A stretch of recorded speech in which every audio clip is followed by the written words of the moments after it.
Urea urea urea, हर किसान हर फसल में हर स्टेज पे हर साल ये यूरिया को इस्तेमाल करता ही है। किसान भाइयों, अपने भारत देश में इस यूरिया के ऊपर सब्सिडी रहने से ज्यादा इस्तेमाल भी हो रहा है। पर आपको ये बात पता है, आप 100 किलो यूरिया देगा तो उसमें 40 से 80% तक का जो यूरिया है वो पूरा बर्बाद हो जाता है। आजकल तो यूरिया मिलना बहुत मुश्किल हो गया है, तो इस समय पे अपन को क्या करना चाहिए? यूरिया देने के समय किसान क्या गलती कर रहे हैं जिसका वजह से पूरा यूरिया बर्बाद हो रहा है, वो भी अपन बात करेंगे। साथ में किसान भाइयों, आपके गाँव में यूरिया नहीं मिल रहा है तो यूरिया के जगह कौन सा खाद को आपको देना पड़ेगा जो यूरिया से भी ज्यादा रिजल्ट देगा, ये सारे बातचीत आज इस वीडियो में करेंगे। पूरा यूरिया का कहानी मैं आज आपको बताने वाला हूं।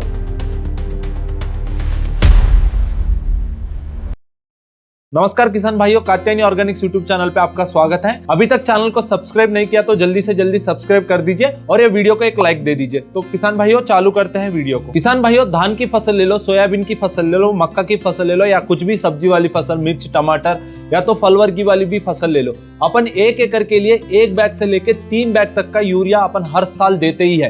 3 बैग नहीं तो किसान भाइयों 1 बैग तो देते ही देते हैं ये यूरिया। इस यूरिया में 46% का नाइट्रोजन रहता है। आप एक बार ये यूरिया को दे दिया ना, तो इसके बाद किसान भाइयों इसको लगता है 4 से 10 दिन तक पौधा इस्तेमाल करने के लिए। ये 4 से 10 दिन में ही पूरा यूरिया का 60 से 80% तक नुकसान हो रहा है। वो कैसा हो रहा है? यूरिया देने के बाद क्या प्रोसेस चलेगा वो अपन पहला जान के उसके बाद यूरिया का अल्टरनेटिव क्या है वो उसके बारे में बात करते हैं। तो किसान भाइयों, पहला जो यूरिया आप देते हो वो यूरिया को पौधा डायरेक्ट नहीं ले सकता है, क्योंकि जो यूरिया आप देते हो ना उसको बोलते हैं एमाइड फार्म। ये एमाइड फार्म जो है ना, इसको पौधा डायरेक्ट नहीं ले सकता है। इसलिए किसान भाइयों, ये एमाइड फार्म से अपन को अमोनियम फार्म में और नाइट्रोड फार्म में कन्वर्ट करवाना होता है। तो किसान भाइयों, ये एमाइड फार्म का जो यूरिया है वो बाद में कन्वर्ट होता है नाइट्रेट और अमोनिया फार्म में, जो पौधा ले सकता है। ये प्रोसेस बनने के लिए किसान भाइयों सॉइल में जो बैक्टीरिया रहता है वो हेल्प करता है। जब ये एमाइड फार्म से लेके नाइट्रेट और अमोनिया के फार्म में कन्वर्ट होता है ना, तभी किसान भाइयों 30% से लेके 7% का जो नाइट्रोजन है वो पूरा हवा में मिल जाता है। उसके बाद जो बचा हुआ नाइट्रोजन रहता है ना किसान भाइयों, उसी को पौधा लेना होता है।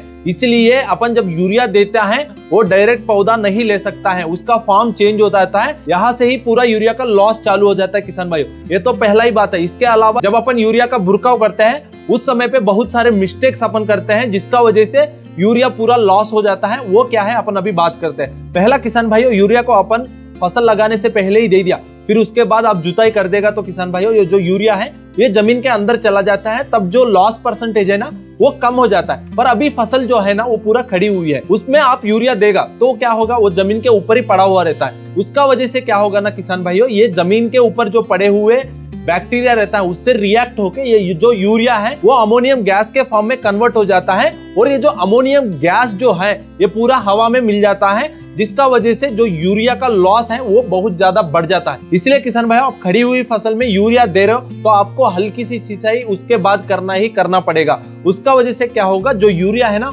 वो धीरे धीरे जमीन के अंदर चला जाता है और उसका उपलब्धता मतलब यूटिलिटी का जो परसेंट है ना वो बढ़ जाता है। उसके बाद आपकी फसल अभी भी छोटी है तो आप फसल के अंदर जुताई भी कर सकते हो, जिसका वजह से ये जो यूरिया है ना वो जमीन के अंदर जाके प्लांट को उपलब्ध हो जाता है। इसलिए किसान भाइयों, कभी भी यूरिया ऊपर नहीं छोड़ना है। ऊपर आप छोड़ के ऐसा ही छोड़ दिया, पूरा जमीन पे नमी नहीं है, पूरा गर्मी बढ़ रहा है, तो उसका वजह से जो यूरिया दिया है वो पूरा खराब हो जाता है। तो ये पॉइंट जरूर याद रखना जब भी आप यूरिया दे रहे हो। एक और बात किसान भाइयों, जब भी आप यूरिया दे रहे हो तो क्लाइमेटिक कंडीशंस देखना बहुत जरूरी है। मतलब वातावरण कैसा है, हल्की फुल्की बारिश हो रहा है तो उस समय पे आप यूरिया दे सकते हो। देने के बाद ही जमीन का नमी का वजह से यूरिया जल्दी से जल्दी पौधा ले सकता है। उसके बाद आपको लग रहा है कुछ बड़ा ही बारिश हो सकता है, पूरा बह जा सकता है, तब आपको यूरिया नहीं देना चाहिए, क्योंकि वो पानी के साथ ही पूरा बह जाता है और जितना भी यूरिया आप दे रहे हो वो पूरा वेस्ट हो जाता है। इसलिए क्लाइमेटिक कंडीशंस देखना बहुत जरूरी है यूरिया देने से पहले। एक और बात है, जब यूरिया देते हो ना तो पौधे के पास में ही आपको यूरिया को रखना चाहिए, ज्यादा दूर पे यूरिया को आपको रखना नहीं चाहिए, जिसका वजह से वो पौधा ले नहीं पाता है। क्योंकि जो पौधे का जड़ है ना, जहां तक जड़ जाएगी वहां से ही पौधा नाइट्रोजन को ले पाता है। इसलिए आपको थोड़ा पौधा के पास ही आपको यूरिया को रखना पड़ेगा। तो किसान भाइयों, ये हो गया यूरिया लॉस कैसा हो जाता है और पौधा यूरिया को कैसे लेता है और कौन सा जगह अपना यूरिया जो है वो पूरा बर्बाद हो जा रहा है, आपको समझ आ गई होगा। पर किसान भाइयों, अभी आप मार्केट देखेगा ना तो यूरिया का जो अवेलेबिलिटी है वो बहुत ज्यादा कम हो गया है। कुछ भी कीटनाशक की दुकान आप देख लो, उधर यूरिया मिलना बहुत मुश्किल हो गया है। इसलिए अपन को यूरिया का अल्टरनेटिव देना पड़ेगा ही पड़ेगा।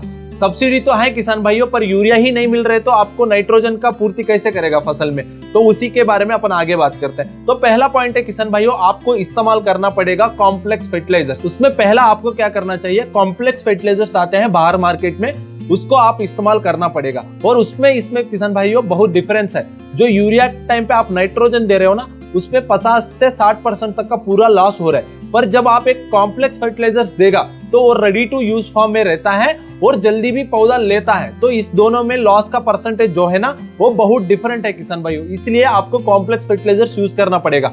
कॉम्प्लेक्स खाद में पहला जो आता है एनपीके 20-20-20 हो गया, 17-17-17 हो गया, एनपीके 15-15-15 हो गया, एनपीके 12-32-16 हो गया, एनपीके 10-26-26 हो गया। इसमें क्या है ना, नाइट्रोजन का परसेंट तो रहता ही है, पर यूरिया जितना 46% वाला परसेंटेज नहीं रहता है। फिर भी किसान भाइयों इसमें जितना नाइट्रोजन है वो ज्यादा से ज्यादा पौधा ले सकता है। इसलिए यूरिया के जगह अपन ये कॉम्प्लेक्स फर्टिलाइजर्स को यूज कर सकते हैं। या तो किसान भाइयों आप अमोनियम सल्फेट भी ले सकते हो, जिसमें 21% का नाइट्रोजन रहता है, और कैल्शियम अमोनियम नाइट्रेट भी रहता है, जिसमें 25% से लेके 27% का नाइट्रोजन रहता है। और किसान भाइयों अमोनियम नाइट्रेट भी आप ले सकते हो, जिसमें 34% का नाइट्रोजन रहता है। और एक और खाद तो फेमस खाद है ही, उसका नाम है डीएपी, जिसमें 18% का नाइट्रोजन रहता है। ये जितने भी अभी तक केमिकल खाद में बोला है किसान भाइयों, यूरिया के जगह आप आपकी फसल में यूज कर सकते हो। ये तो महंगा पड़ता है, फिर भी किसान भाइयों यूरिया नहीं मिल रहा है, तभी ये ऑप्शन आप ले सकते हो। आगे जो मैं बताने वाला हूँ वो सस्ता ऑप्शन भी है और ज्यादा से ज्यादा नाइट्रोजन फसल को भी देता है,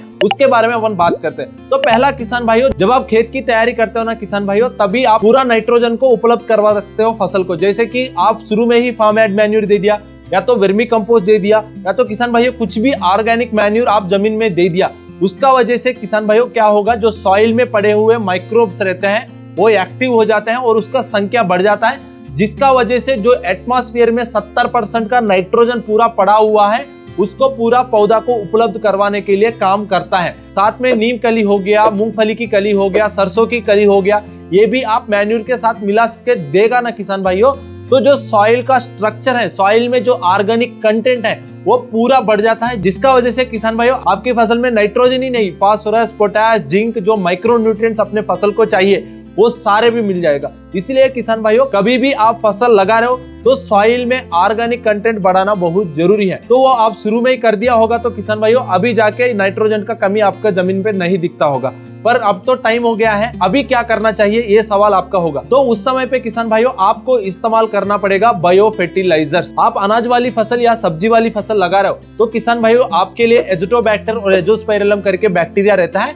वो जो आपका फसल में जो नाइट्रोजन हवा में पड़ा हुआ है 70%, वो नाइट्रोजन को क्या करता है, पौधा को उपलब्ध करवाने के लिए काम करता है। आप जमीन के ऊपर इसका ड्रेंचिंग करेगा ना किसान भाइयों, तो ये नाइट्रोजन को उपलब्ध करवाता है। ये एक फ्री लिविंग बैक्टीरिया है किसान भाइयों, ये पूरा जमीन पे ही फैला हुआ रहता है, ये नाइट्रोजन को हवा से लेके पौधा को देता है। तो ये बेस्ट प्रैक्टिस है आपकी फसल में नाइट्रोजन को ज्यादा बढ़ाना है। तो ये बैक्टीरिया किसान भाइयों 1 एकड़ में 20 से लेके 40 किलो का नाइट्रोजन को फिक्स कर सकता है, मतलब पौधा को उपलब्ध करवा सकता है। ये प्योर नाइट्रोजन है किसान भाइयों, इसमें कुछ दूसरा फॉर्म नहीं है जो वेस्ट हो सकता है। तो ये हो गया इन फसलों के लिए। अब दलहनी फसल लगा रहे हो किसान भाइयों, तब आपको क्या करना चाहिए, उसमें आपको राइजोबियम बैक्टीरिया देना है। ये जो बैक्टीरिया है ना किसान भाइयों, ये एक सिम्बायोटिक बैक्टीरिया है। ये क्या करता है, जब आप स्प्रे करते हो जमीन के ऊपर, ये क्या करता है, रूट्स के ऊपर जो नोड्यूल्स रहता है ना, वो नोड्यूल्स के अंदर जाके ये नाइट्रोजन का फिक्सेशन का प्रोसेस चालू करता है और ये पौधा को नाइट्रोजन का उपलब्ध करवाता है। ये किसान भाइयों 1 हेक्टेयर में 50 से लेके 200 किलो तक का नाइट्रोजन को फिक्सेशन कर सकता है। वो फसल के ऊपर और जमीन के ऊपर पूरा डिपेंड होते रहता है। तो किसान भाइयों ये हो गया यूरिया के जगह अपन कौन सा दूसरा अल्टरनेटिव्स दे सकते हैं। आप यूरिया ही देना चाह रहे हो तो किसान भाइयों एक बात ध्यान रख लीजिए, सही समय और सही जगह और सही मौसम के हिसाब से स्प्लिट डोसेज के साथ आप यूरिया को देगा ही तो किसान भाइयों आगे जाके फसल में रिजल्ट आएगा। नहीं तो आप एक ही टाइम पे यूरिया 100 किलो दे दिया, 200 किलो भी दे दिया तो किसान भाइयों ये आगे जाके वेस्ट हो जाता ही है, क्योंकि ये जो यूरिया है ना किसान भाइयों, ये अमोनिया के फॉर्म नाइट्रेट फॉर्म में कन्वर्ट होने से पहले ही पूरा हवा में मिल जाता है। ये दूसरा खाद के जैसा ये जमीन पे पड़ा हुआ नहीं रहता है। इसलिए अपन को यूरिया देने समय पे ये सारे जो सावधानियां मैं बताना है उसके हिसाब से ही आपको देना पड़ेगा। आप यूरिया नहीं देना चाह रहे हो तो मैं दूसरा अल्टरनेटिव जो बता है उसके हिसाब से दे दीजिए। अभी तक वीडियो देखने के लिए धन्यवाद किसान भाइयों। ये वीडियो में इंफॉर्मेशन कुछ भी आपको नया लगा जरूर चैनल को सब्सक्राइब करें। अभी भी आपको यूरिया के लेके कुछ भी डाउट्स हैं तो जरूर हमको कमेंट्स में बताइए। धन्यवाद।